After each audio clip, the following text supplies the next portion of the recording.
colleague, Professor Ahmed Al-Halfawi, and I hope you had a good sleep. I believe some people are still sleeping, not in this session, but I mean outside this session. So let me welcome you all, and this session is on the predictors. So we have the two guest faculties with us, and dear friends as well. So we will start with Semra. And Semra, she's a very well-known authority, and she's one of the pillars of our Bronchology Society.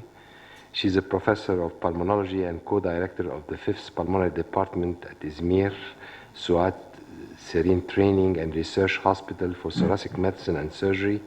And she's a steel woman. She's the president-elect of the European Association of Bronchology and Interventional Pulmonology, and she's the president of the EAB, the Interventional Pulmonology, in end of April this year.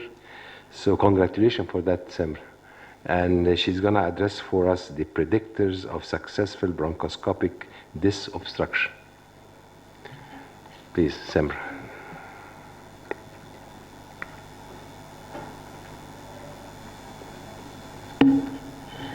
Thank you for this friendly, warm introduction. It's always an honor and pleasure for me to come back to Egypt, because I see the same friendship I see in my country.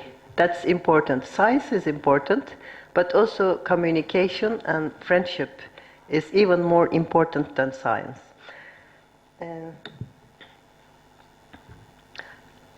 30% of lung cancer present with central airway obstruction. It can be as the involvement only of the interluminal part of the airway, but it can be also compression from the out of airway without involving the wall, or it can be mixed, involving the airway wall, the cartilage of the airway, plus the lumen, but with compression from outside. What does it do? What is the result? It's reduced survival due to this process, tremendous alteration of quality of life. Also, there can be specific complications jeopardizing chemotherapy and radiotherapy that is planned. And at the end, we have respiratory failure, recurrent pulmonary infections, and atelectasis. For this, we can do external radiotherapy, but for central airway obstruction, radiotherapy has some effect, but they're not immediate effects. Immediate local control is 0%. There is no immediate local control. Usually, these patients have a survival of about 150 days, and there are usual side effects of radiotherapy, plus atelectasis relief, even in the long term, is not so high, like 21%. If we do chemotherapy for these central airway obstructions, the result is unpredictable. Sometimes it works, but it takes time, more than 1 month. And usually, in general, the response is about 20 to 30%. But when we look at interventional bronchoscopy, it can palliate central airway obstruction at each step of the disease, together with neoadjuvant treatment, adjuvant treatment, or with other palliative treatments. When we do mechanical debulking, we can use only rigid bronchoscope, the beveled edge of the tip of the rigid bronchoscope, to cut the tumor out of the airway, and then we can coagulate or carbonize the bottom part of the tumor in the mucosa, the tumor base, so that the tumor does not recur again. We can use laser or argon or electrocautery for this purpose. What are the expected results of interventional bronchoscopy? Contrary to the other treatments like chemotherapy, radiotherapy, the immediate debulking effect is about 85 to 90%. Good success. Lung function improvement is 85%. Benefit of duration is short, about 3 months. Survival improvement is probable, but it should be assessed in further studies. Reduction of acute respiratory failure risk is also seen. What is the vital risk due to the procedure? It's not high. Rarely it is above 1%, but of course it depends on who is performing it and in which conditions it's performed. Ideally, the vital risk is low. Another modality in interventional bronchoscopy is stenting. When there is extrinsic compression, stenting should be considered, but we can also use it for mixed obstructions. After getting rid of the luminal lesion, if there is still obstruction in the airway more than 50%, we can put a stent to maintain the patent airway. Clinical benefit is very important in every interventional bronchoscopic procedure, but that is true for also stenting. The pulmonary function tests and the quality of life after the procedure should be assessed with valid measurements. But even stenting and the results of stenting usually last only 4 months or so. We should always assess our results in interventional bronchoscopic procedures with spirometry, the symptom reduction, especially in dyspnea, and quality of life, but we shouldn't do it just by guessing. We should use some parameters so that they're objective assessments. The technical improvement right after the procedure may satisfy the bronchoscopist very well. Oh, I have done it, I have opened the airway. But by itself, it's not sufficient. Improvements, regardless of underlying cause of central airway obstruction, must be seen also in further assessments like spirometry, symptoms, and quality of life.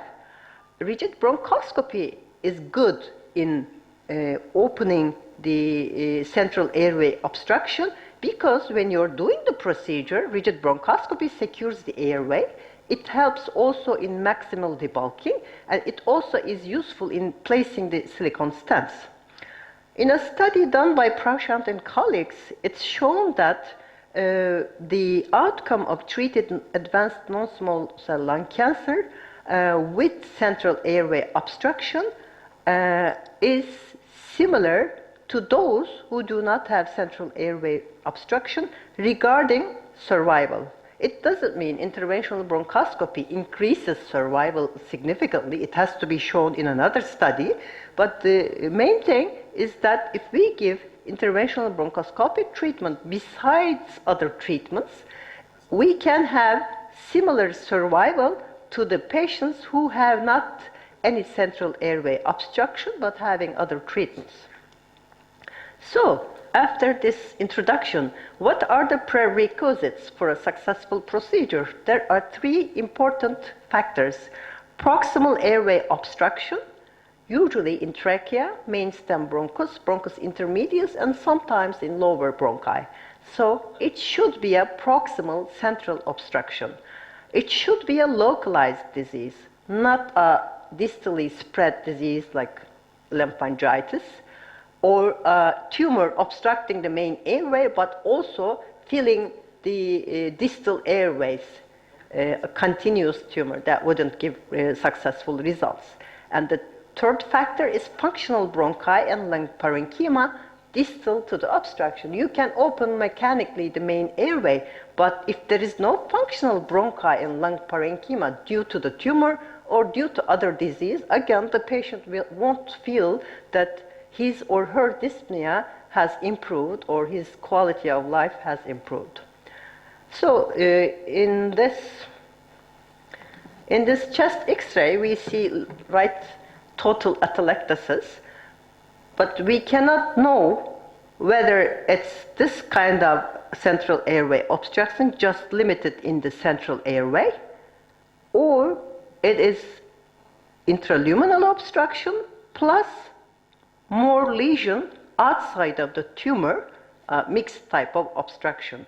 We should assess this very well to get good results, not to cause complications, because sometimes maybe the procedure is not indicated, or we are it's not a procedure to satisfy that we are opening the airway. It's because the best performance is to give the patient the benefit that will continue for a while.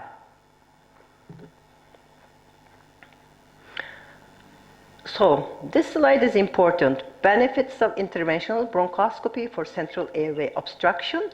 It is studied by David Austin colleagues and published in CHEST 2015.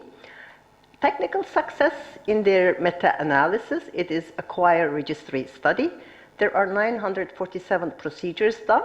There is 93% technical success rate. But does it mean 93% clinical success rate? No, look at the results. There are patients having clinical significant improvement. The number is about 188. Symptoms decreased or symptom improvement in 48% and quality of life in 42%. There is big difference between the numbers of technical success and clinical improvement. So when we are predicting positive factors for opening the central airway, we should assess the patient clinically very well. Then comes the imaging. Chest X-ray by itself is not enough.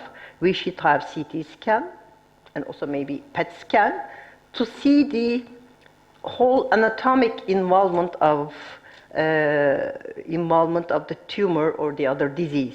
And also we should assess the patient endoscopically well, whether there is patent airway afterwards, distal to the tumor or the lesion in the airway. Maybe this slide is not something very, evidence-based, but it gives you some clinical clues. Respiratory symptoms are important. If you ask the patient, I have very acute, very recent dyspnea starting or subacute dyspnea, this usually is sudden obstruction of a proximal airway and presence of functional parenchyma distal to the lesion. If the patient says, I have progressive dyspnea, something like, oh, it has been going on for months, it is generally representing an obstruction from distal to the proximal airway. It has taken some time. And in the third case, there may be no dyspnea, but the chest X-ray or other imaging methods are showing more than that, or there is dyspnea on exertion. In this case, you should consider whether it's a progressive obstruction together with pulmonary artery constriction or invasion. In a study published in Respiration in 2008, it's shown that the best clinical results or symptom relief is seen in patients with higher Borg scores on dyspnea C. If it's severe or very severe, 5, 6, 7, 10, the change in Borg score is more in these patients. In the others, patient won't recognize the improvement. But if the dyspnea is severe on Borg score, the improvement in dyspnea is much better. In another study on silicone prosthesis in obstructive lung cancers done in France, including 9 French university centers on 78 patients, and this is a prospective study, in inoperable non-small cell lung cancer patients with symptomatic obstruction with more than 50% of central airway patients, TNM stage is not known. There is first one pre-inclusion, and then afterwards tumoral resection with a rigid bronchoscope is done. And then there is another second inclusion done. If the patient has the final diameter of the airway more than 50%, and tumoral segment could be covered with a silicone stent, these are included. This is done after the rigid bronchoscopic resection, and the patients are randomized to stent arm and no stent arm, and they're clinically followed up at 3, 6, and 12 months. I will show the results now. The main endpoint judged at 1 year is the survival without local restenosis. And secondary endpoints judged at 1 year are survival, quality of life, restenosis rate, and tolerance of the stents. And they had other treatments like first line and other line of treatments together with the interventional procedures. And in this graph, we can see that in the first and the second day, the results are similar in both groups. But as time passes towards 3 months, 6 months, and 12 months, the no stent arm again starts to have dyspnea, and dyspnea increase rate is much more than the ones who are stented. So what are the conclusions of this study? Interventional bronchoscopy improves the quality of life for a long period. The barrier effect of silicone stenting is obvious and delays the restenosis about 3 months. In patients where a first-line chemotherapy or chemotherapy irradiation, maybe you can use platin doublets, is possible, but these chemotherapy, and I have a few slides I will finish, these chemotherapy and radiotherapy treatments do not give significant effect for these central airway obstructions. The tolerance of silicone stents is excellent without any negative impact on quality of life, and we can recommend to insert a silicone stent in patients after efficient debulking in case of failure of a first-line oncology treatment. Imaging is important, but if there is no absence or there is recent atelectasis, this is a good factor in getting good clinical response to interventional bronchoscopic treatment. In this case, the result will be better, but in the last case, you see tumor is extending massively into the lung out of the interluminal component. So even if you open this airway, the result maybe won't be very significant clinically. Imaging, again, is important, especially CT shows tumor differentiation, blood vessel visualization, bronchogram visualization, carcinomatous lymphangitis aspect can be shown. In that case, you cannot have good results. Compression, and very importantly, invasion of pulmonary artery is important because these patients do not benefit much from interventional bronchoscopic procedures. Also, PET is useful in helping differentiating tumor and the atelectasis. So we should, in the third case, assess endoscopic aspects regarding tumor implantation, airway beyond the tumor, and localization of the tumor. And tumor implantation can be pedicular, large, and can be spreading distally, as seen in the pictures. And we should assess the airway beyond the tumor, distal to the tumor, to see that, to predict whether our results will be good clinically. And in this table, you see when the lesion is more central, in trachea, right main stem bronchus, left main stem bronchus, bronchus intermedius, sometimes in both upper lobes, the results are better. If you go to the distal parts and you have the obstruction in these distal parts, the results won't be important, very important clinically. In this case, you may see that it's just a hilar lesion, but the patient may be saying to you, I am suffocating, I am having terrible dyspnea. There is big, difference between the chest X-ray and the patient's symptoms. And in this case, although the imaging is a disaster, the whole left lung is collapsed, the patient may not say to you, I am having dyspnea, maybe slight dyspnea on effort. It's kind of disproportionate. Why?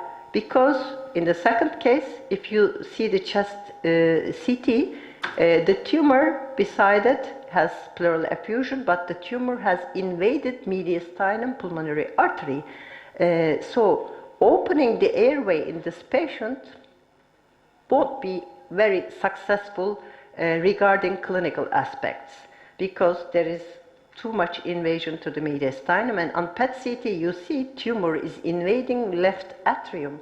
There is also a heart component added to the dyspnea. An endoscopic aspect is not only luminal, there is submucosal and extraluminal tumor. Conclusions: predictive clinical factors for the successful disc obstruction may exist, but no publication addresses this issue in a prospective way. I think there should be studies done in this issue. Clinically meaningful and technically feasible should be our motto, and in daily practice, try and see except in obvious cases of probable failure. Absence of dyspnea and suggestive imaging are probable signals of probable failure. And there is one more slide. In ECCP guidelines in 2013, it says in lung cancer patients with inoperable disease and symptomatic airway obstruction, therapeutic bronchoscopy employing mechanical debridement, tumor ablation, or airway stent placement is recommended for improvement in dyspnea, cough, hemoptysis, and overall quality of life. This is a recommendation of grade 1C, but there should be additions to technical success rate, improvement in symptoms, spirometry, quality of life, timing of airway stenting, survival benefit related to airway stenting. I have two announcements. One is the 4th European Congress for Bronchology and Interventional Pulmonology that will be held with the cooperation of Turkish Respiratory Society and Respiratory Society of Serbia in Belgrade on April 27-30 in 2017. There is a website open. Who are the ones who are interested? I can give the web address, but it's easily found in Google. If you say HBIP 4th, as it's run ACBIP, and the 4th one, you will find it easily. But the ones who want to get contact address, they can come, and the contact address is also here. And I also suggest you to become the members of European Association for Bronchology and Interventional Pulmonology. There's a good news. The subscription rate, membership fee, is decreased to 20 euros. In the past, it was like 110 euros. But after that, you can become a combined member of World Bronchology for Association Bronchology for Interventional Pulmonology, adding 40 euros. And then you can get subscribed to JOBIP or e-respiration. Let's work together, and I suggest you to become the members of EABIP. Thank you for your attention, and I apologize, I exceeded my time.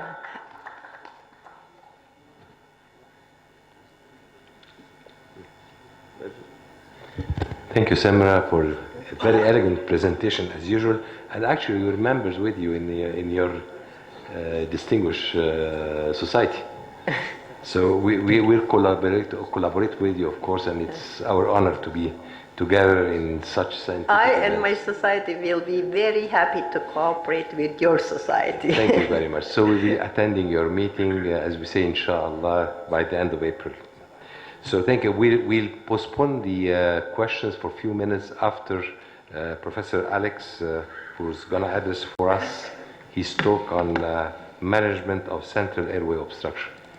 So it's a continuation of what Semra was talking about, and we'll open discussion after that.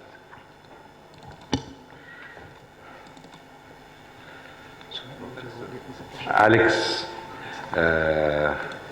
his title is, let me check here, he's the head of Interventional Pulmonology Department, University Clinic of Golnik, Slovenia, and he's a board member of the European Association of Bronchology and Interventional Pulmonology. Thank you, Alex. Thank you for being with us.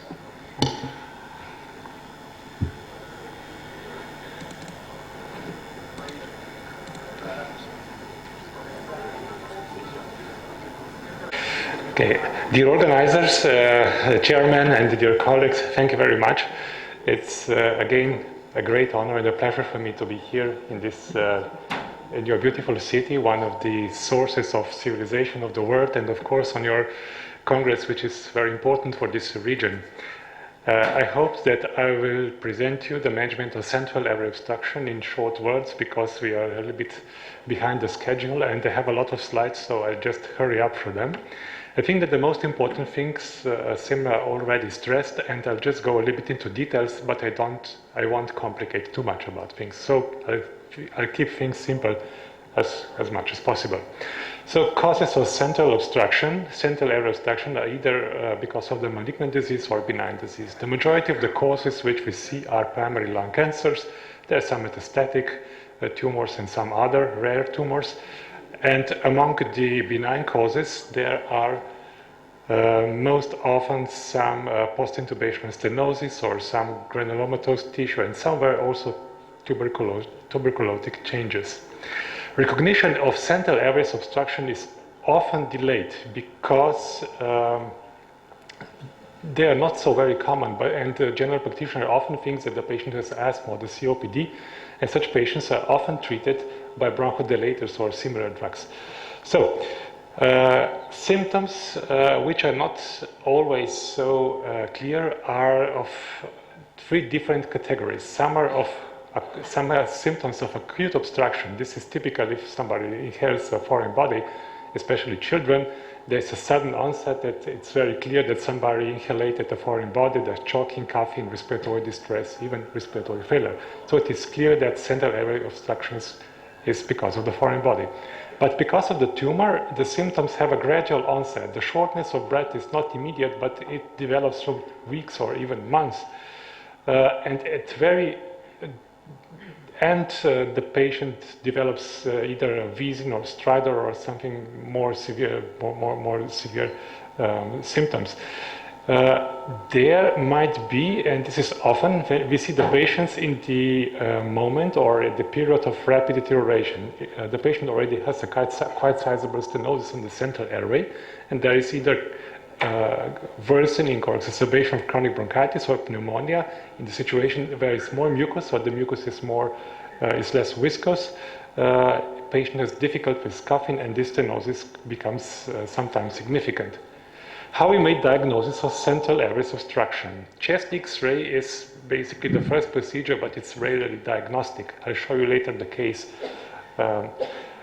Chest CT shows us a lot, especially three-dimensional reconstructions, and in this, especially these reconstructions, can be seen the type of the stenosis and the extent of the stenosis.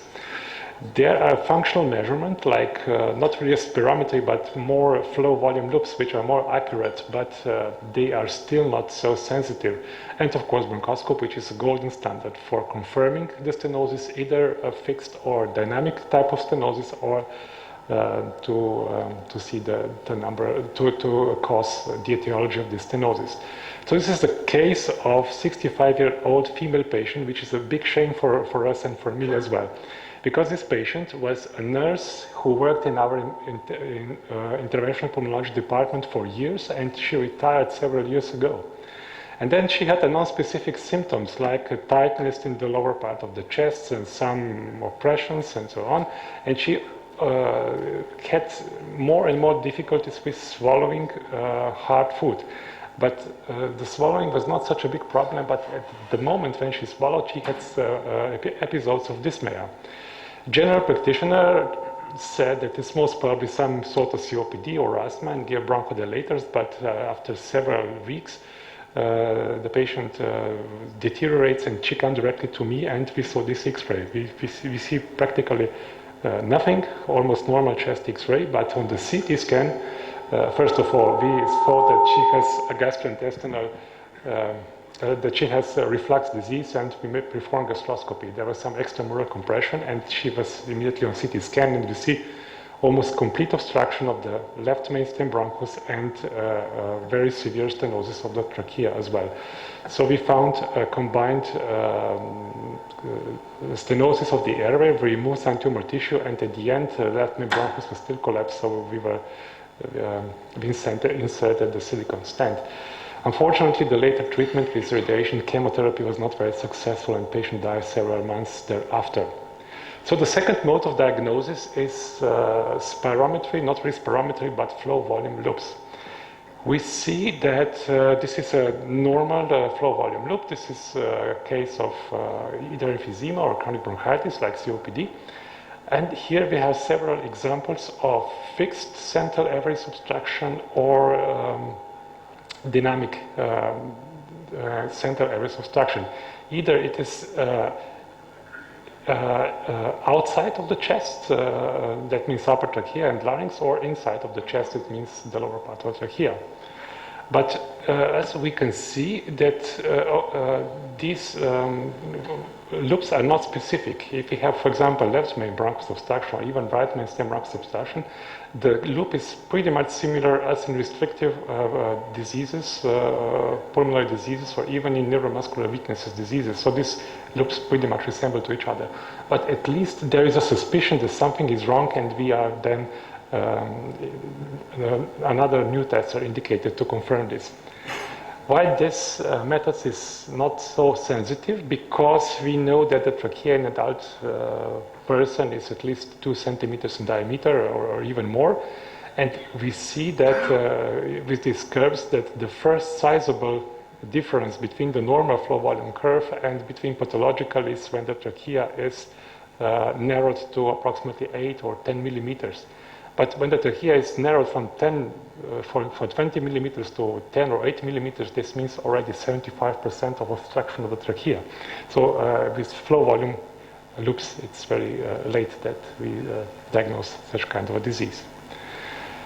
How we manage the central airway obstruction? It's very rarely that immediate action is needed. So at the very first moment, it's very wise to see the patient and to to stabilize it for some time, hours or maybe days, that we perform some additional tests and decide the proper action because of that. So in the tracheal intubation, the patient is in the respiratory distress, is advocated in the literature, but may end up fatally, because if we have severe tracheal obstruction and we put a silicone stent inside of this and this stent doesn't open, we make a complete obstruction because of that. So if the patient is really in respiratory distress, and we know already from the imaging studies performed that this is the tracheal obstruction, the best choice is rigid bronchoscopy and to do something. Otherwise, we rather wait. If the patient is not in the severe distress, we rather wait a day or two, perform all the CT scans and plan the proper action to do proper things. Sometimes it's just enough for the very beginning that we enter with flexible bronchoscope and remove the secretions distally from the obstruction, because many acute worsening of chronic state are because of infection, pneumonia, or exacerbation of chronic obstructive pulmonary disease. We think that if we plan the interventional procedure, the best way is, I'm sorry, the movie doesn't work, but I can show it at the end of the presentation separately, is general anesthesia with rigid intubation and with open ventilation, like high-frequency jet ventilation. So the patient is in anesthesia, doesn't suffer between among the procedure, between the procedure time, and we have ventilation and airway access, and we also have some time to do what we can do. And with rigid bronchoscopy especially, we are able to remove big pieces of tumor tissue in a very short time and even control the bleeding if it appears that it's too severe. What type of central airway stenosis do we have? There are many types. They are written in the literature. The most often is tumor stenosis, then there's stenosis because of some malformation or vessel arches, external compression because of enlarged lymph nodes, or some post-intubational stenosis, or diseases of the tracheal wall, like tracheal malacia or elongated and extended pars membranaceae of the trachea. Here we have examples of all this stenosis and either fixed stenosis or dynamic stenosis, like in this A-type stenosis because of broken cartilages, or enlarged pars membranaceae and tracheal malacia. It is advocated that before we plan the procedure or some action, that we evaluate this type of stenosis very carefully. So in the publication 10 years ago in the European Respiratory Society journal, There was a worksheet for coding the stenosis according to type, location, degree, and so on. So it's very important that we know whether the stenosis is structural or dynamic or functional. So it means these are examples of fixed stenosis, and these are types of dynamic stenosis because of the tracheomalacia or widened pars membranation. So the extent, the degree of stenosis is also very important. Is it a small degree of stenosis, like 25% or 50%? And these patients, especially if they have lung cancer, do not need immediate action. They can be treated with external radiation or brachytherapy or chemotherapy, and because they usually don't have problems with breathing because of that stenosis. The problems with breathing usually develop as stenosis is more than 50 or more than 75% of trachea lumen. And of course the localization. Is it high stenosis, localized just below the vocal cords or in the middle part of the trachea, or even more distal in the main stem bronchus left or right? And etiology is also very important. Is it malignant or benign stenosis? We act differently. We'll see, I'll show at the very beginning the most common type of stenosis. This is malignant stenosis because of lung cancer. There are three types of the stenosis. One is because of endoluminal obstruction. The tumor grows endoluminally. The second type is extraluminal compression. So we don't see tumor inside of the bronchus, but the compression narrows the bronchus or even blocks the bronchus. And there are quite often, more often we see this combined or mixed type of the stenosis. We have several treatment modalities to acute help of these patients. These are so-called methods with acute onset of action, like laser or electrocautery or microdebrider, which is a bit rare method. And we have methods with delayed action, like brachytherapy, cryotherapy, photodynamic treatment, external radiation, and so on. And there are, of course, stents which have immediate action. But not every modality is indicated for each type of the stenosis. For example, if you have endoluminal growth of tumor, it is very effective to remove this tumor immediately with some method which can remove the tumor immediately. If the stenosis is not too severe, we can also use the type of the treatment with some delayed effect and, of course, less bleeding and less invasiveness usually. As, for example, external body radiation. But if we have endoluminal stenosis, the stents are usually not indicated. Just the opposite situation is when there is extraluminal compression. The methods for disobstruction are ineffective, but the stent is effective to open and keep the lumen of the central areas open.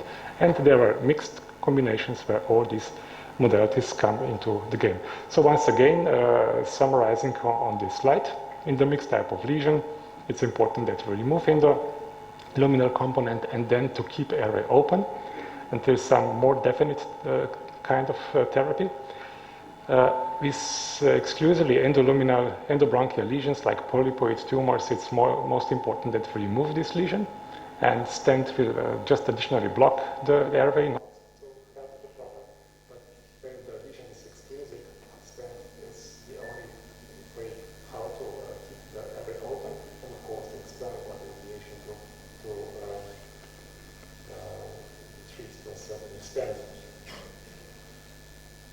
Methods with immediate action are laser, electrocautery, plasma coagulation, and so on. I will show just a few modalities. I won't show the laser because didn't have it, and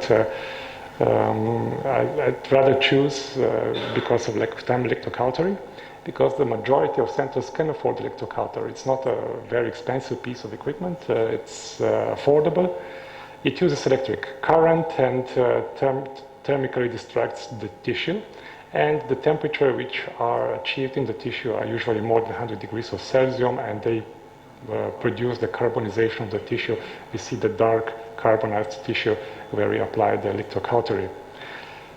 As equipment, we need high-frequency generator, and we have several types of electrodes, like electrosurgery knife, which we use for web-like stenosis, web-type stenosis for post-intubation stenosis. There is flexible probe. There are also rigid probes, which are very efficient, especially if they have a suction channel. So with the same electrode, we are able to coagulate and to suck the blood and other secretions and to clean the visual field at the same time. A very effective tool is electrosurgical snare, which we use for polypoid tumors, and we also have hot forceps, which is not very commonly used in this obstruction, at least not in our practice. And of course, neutral electrodes, which we put on the patients. When we set the electrocautery device, there are two types of action. One is coagulation, the other is cutting. It's different. When we want to coagulate something, the device applies a little bit high current and lower voltage, but just opposite happens when we want to cut something. So coagulation has a little bit more superficial effect, the cutting has more focused effect and more a little bit deeper effect perhaps. So these are just examples how different coagulation modes work, like, I don't know, spray coagulation and forced coagulation and soft coagulation. The difference are in voltage and in the pattern of the energy which is applied, and also the type of action on the tissue is a little bit different.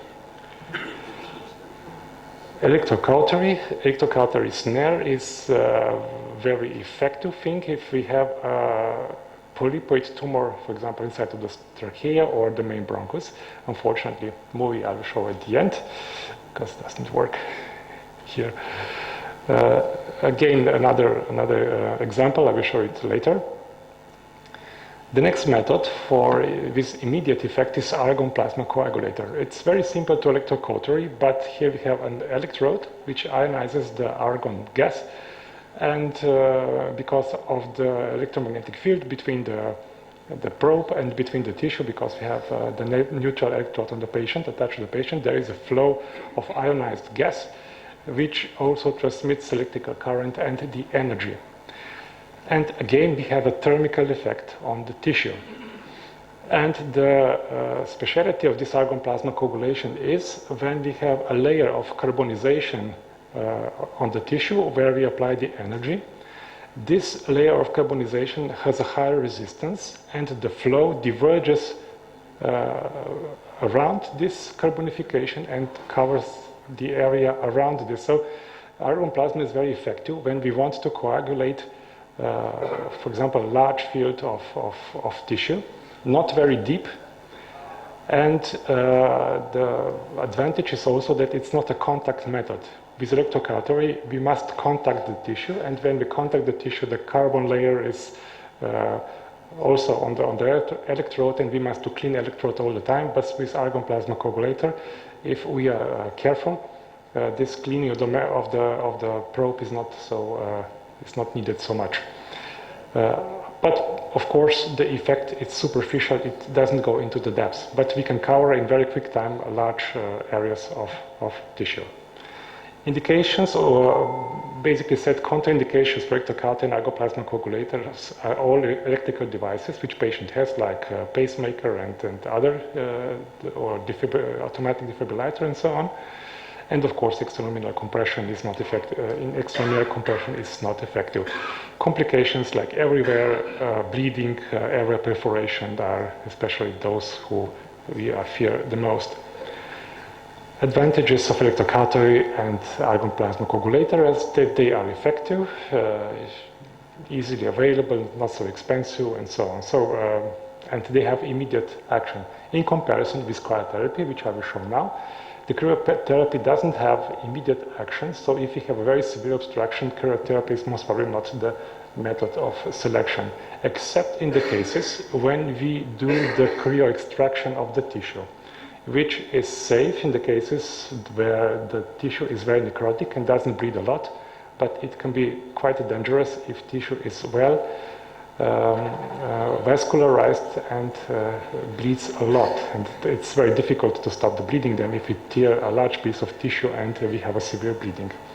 So the effect is well known. Sudden expansion of the gas creates a very low temperature, what happens in the tip of this cryotherapy probe. So the tip becomes very cold. If we use nitrous oxide, which is the most used cryogen gas, it can reach almost minus 90 degrees of Celsius, and this can freeze the tissue in the vicinity where we attach the cryoprobe.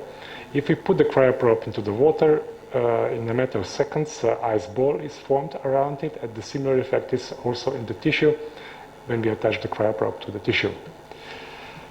We have several modalities of treatment with cryoprobes. So maybe the oldest one is that we simply attach the cryoprobe to the tissue. If we freeze it, wait approximately 20 to 30 seconds. It depends how long is the cycle. Then we move a cryoprobe to another position and to another position and to another position, and we just freeze the tissue. And wait that necrosis the necrosis will happen, and this tissue will die and will be demarcated, and patient will cough out this away. We can do that if we have time, but if we have an acute and severe obstruction, we cannot afford that. So the other method is the cryoextraction. We attach the cryoprobe to the tissue and we tear it away. But I said already that it can be a little bit dangerous if the tumor tissue is vivid and had a lot of vasculature, so we can have a pretty severe bleeding. The difference is if there's just a necrosis and so. We have physical and vascular effect. In brief, physical effect is freezing of the tissue. It destroys the tissue because large crystals of water destroy the cells, and the other is vascular effect. So we have micro thrombosis in the local vessels, and this extends the physical effect of the freezing of the tissue. Tissues are cryosensitive and cryoresistant. It's a good news that cartilage is cryoresistant tissue because it protects a little bit against the perforation if we apply cryotherapy to the trachea or the main bronchus. And again, connective and fibrotic tissue is still more resistant to the freezing than, for example, tumors and granulomas and fresh and very vascularized tissues. So perforations are not so often with the cryotherapy as, for example, with laser or electrocautery. Indication is endobronchial tumor ablation. If we only freeze it, it has slow effect. It develops in the matter of several weeks. But if we extract, the effect is immediate, but can be a little bit more dangerous. We can treat also the benign diseases or, for example, some granulomatous tissues around the stents. When we put the stents in there, we have granulations. We can also do that with freezing. It's very convenient because it doesn't burn the tissue and it doesn't destroy the stent. We can remove big clots from the central airways, especially after hemoptysis or hemopto if the patient is in respiratory distress, and we can do cryobiopsy of any kind, like endoluminal or parenchymal and so on. Cryoprobe is very sensitive. We can also remove foreign bodies which are of organic origin and contain water, so we just attach the cryoprobe to the foreign body and extract it all together.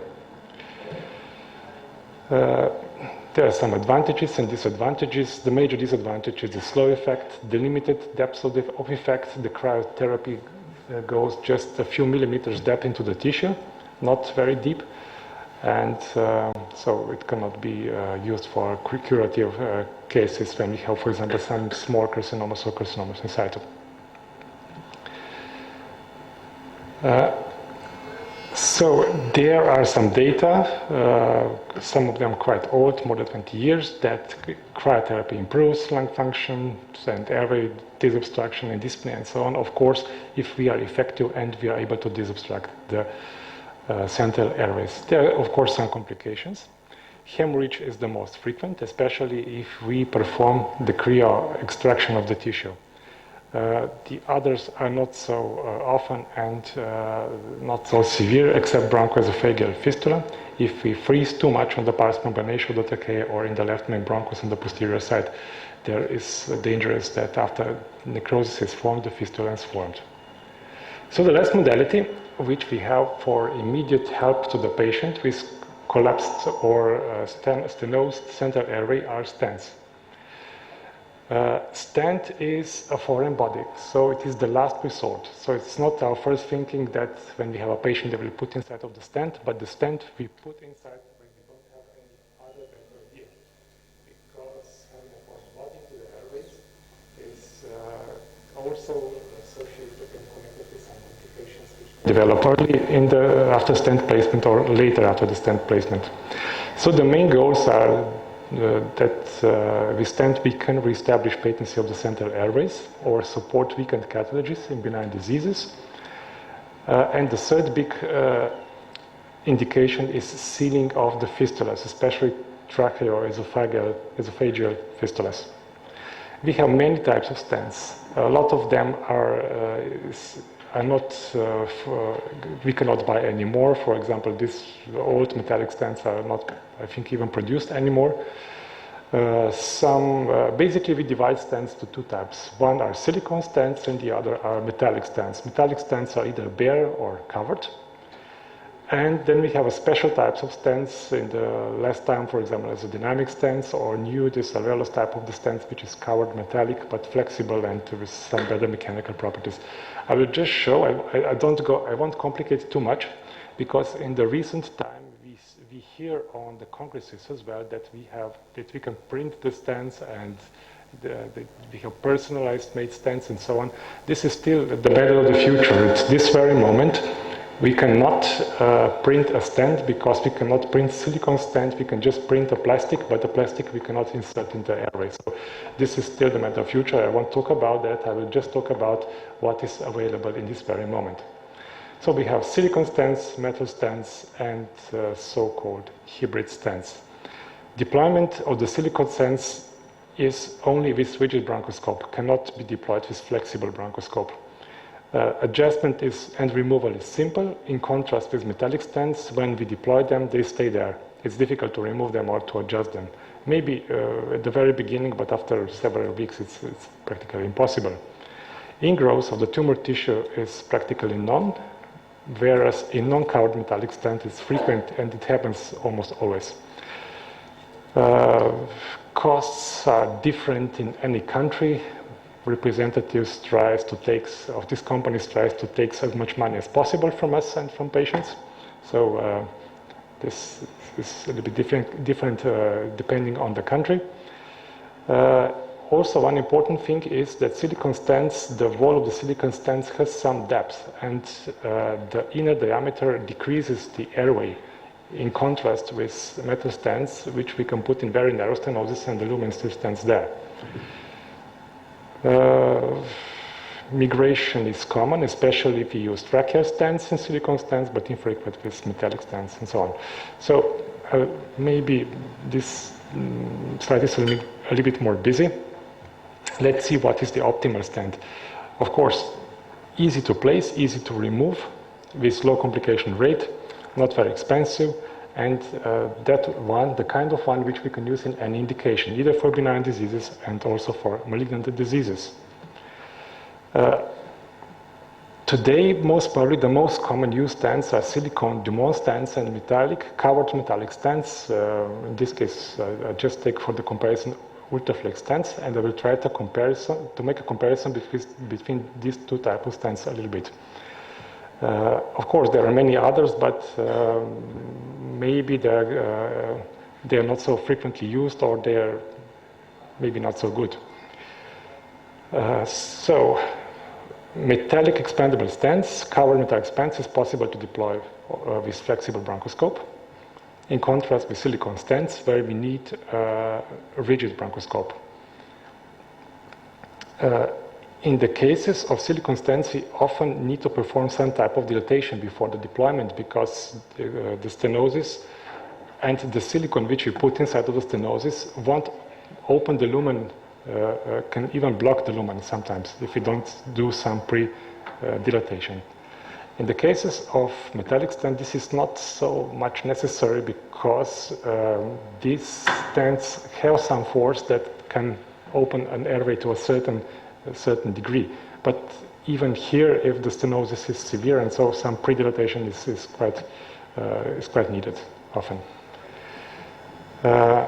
The removal and reposition of silicone stents is much more easier than in the case of the metallic stents. If we want to remove it or do something with them, then we need rigid bronchoscopy and big forceps, and it's not necessary that we will achieve something. migration is most common in silicone stents, especially in the tracheal stents or bronchial stents. The less common is in the Y-type stents, which we put on the main carina, and they sit quite well in the both bronchi and in distal part of trachea. But the dimensions of commercially available silicone stents are often narrower in diameter than the trachea. So especially if we have benign diseases like tracheomegalia or tracheal bronchomalacia, it's difficult to find a stent of such diameter that it will fit into the trachea.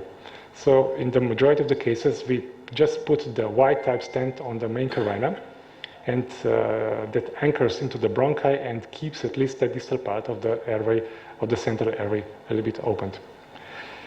Granulomas at the end of the stents are much more often in the metallic stents. And obstruction by secretion are also a little bit more common. But bacterial colonization is more frequent on the silicone stents, basically because they are most used for, at least in the past, were more used for benign diseases, and they were longer into the airway. So after several months, or even after several weeks, all stents are colonized and have some biofilms and can be the source of the infection. So if we intend to put a silicone stent for a longer time, for a benign condition to the patient, it requires some cleaning after several months or some inspection if everything is okay, but sometimes we must even replace the stent if there is severe biofilm which we cannot remove, and so. Silicone stents are removable and are very convenient for benign stenosis. And don't worsen the primary lesion. They don't embed into the stenosis. In contrast with metallic stents, which are difficult to remove after several months, where perhaps indication is not there anymore, and they can worsen the primary lesion. They can even make the stenosis worse if you are able to remove the stents out. So overall, it is recommended that silicone stents should be used in the benign conditions, and we should avoid metallic stents in the benign conditions. Long-term survival data we have here in these two studies, but the majority of the patients don't survive very long because here we see that a lot of stents were used for malignant conditions. Again, some direct comparison. I talked a lot about that, and we are short of time, so I just go further. And I'll ask: is there any evidence, really evidence-based? Are there really any evidence-based data about stents which is better for certain type of stenosis, or, for example, malignant condition, benign condition, central airway stenosis, or main stem bronchus, and so on? The problem in this field is that such diseases and conditions are not so frequent and often, and there is not a lot of studies done in this field. And the most of studies are just retrospective analysis of the data which were collected during the years in certain clinics with high frequency of insertion of the stents. There are basically no comparative studies between one stent and the other stent. And most studies which were done were just done with one type of stent, either, I don't know, silicone or metallic, and only in one institutions. And the only level of recommendation is expert opinion. So it's based on experiences bronchoscopists. In the literature, we have two recommendations. In the up-to-date, we see that usually the stent selection is based on operator preference, what operator is experienced with. And we see also one little bit more sophisticated approach, like according to underlying disease and medical situation in foreseeable future, which again is more or less just the operator experience.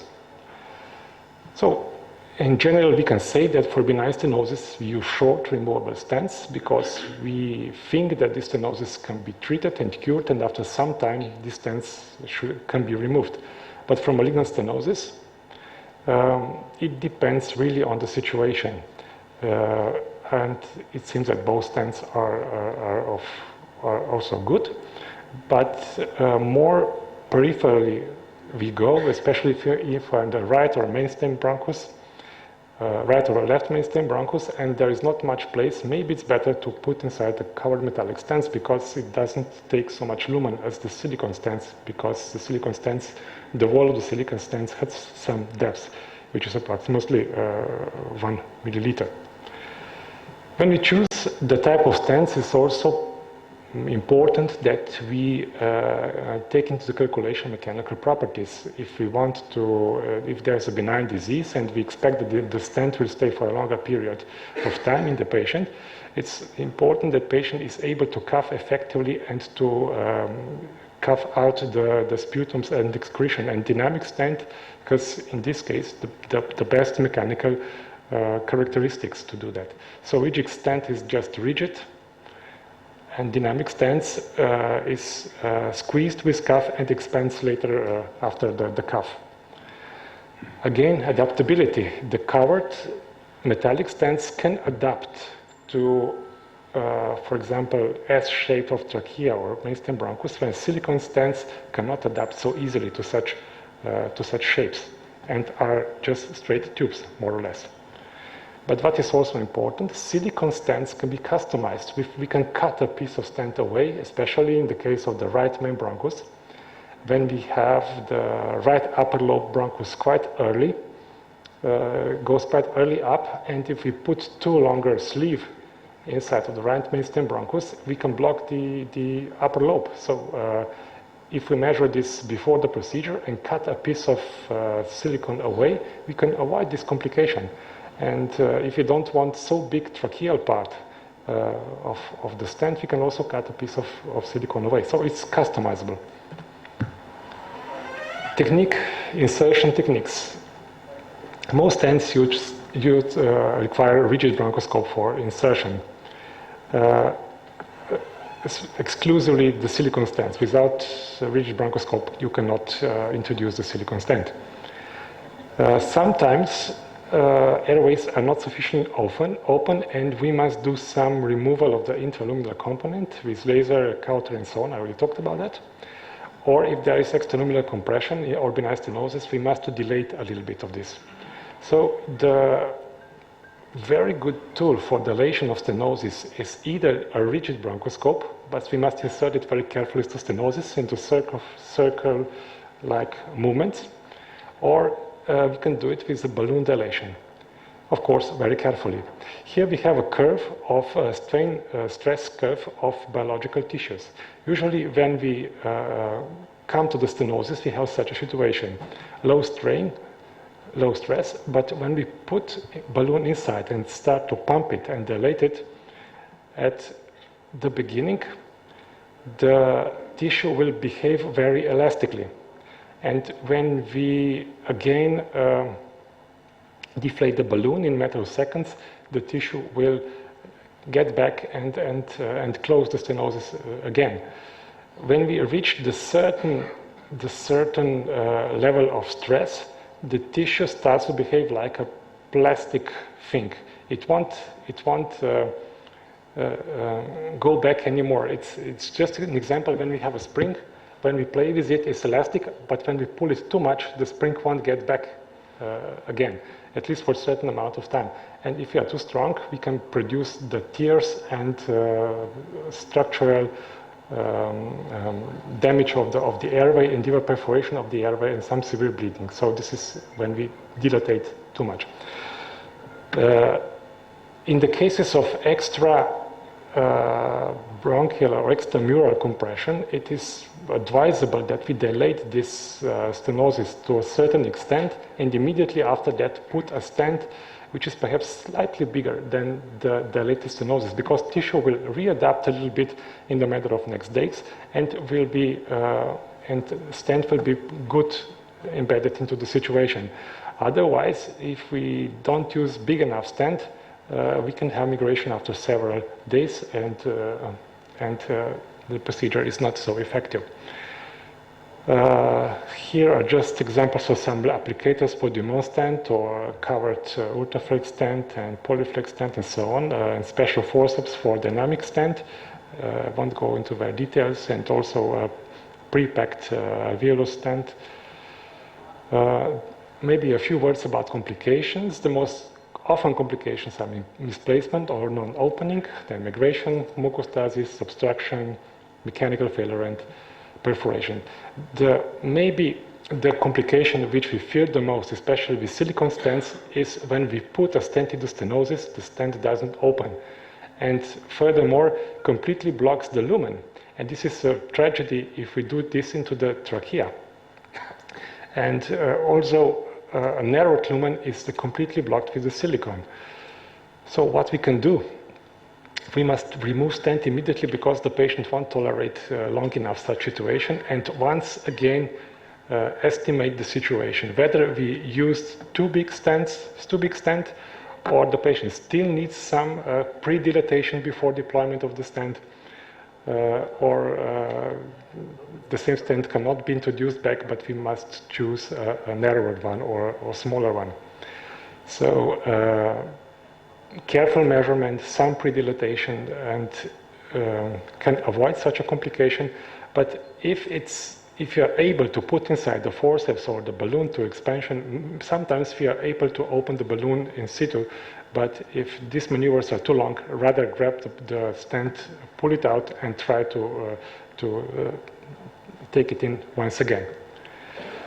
Migration of the stents is more often with silicone stents than with metallic. If we put the stent to the trachea, especially in the upper part of the trachea, migration is quite often. And in benign stenosis, the migration is more often than in malignant stenosis. So when we choose the stent for the upper part of the trachea, we either just choose the Montgomery tube, otherwise the stent will migrate, or there is a new technique, I think it was a publication this year, like snatch stitch technique, when we stitch the stent through the tracheal wall, but it's, the technique which is not very well evaluated.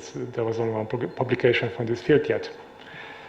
Mucostasis. Long stents produce more mucus, worse clearance of mucus than short stents. This is important in benign stenosis, that we choose short stents. Silicones are worse than uncovered metallic, but metallic uncovered cannot be used for benign stenosis. Rigid in comparison with dynamic stents, I already mentioned this. Stents need some maintenance, and it's important for the patient that his sputum should be diluted somehow, and we advocate inhalation of saline several times per day. Patients should also not smoke anymore because the tar deposits on the stent make biofilms and are adhesive to the sputum. And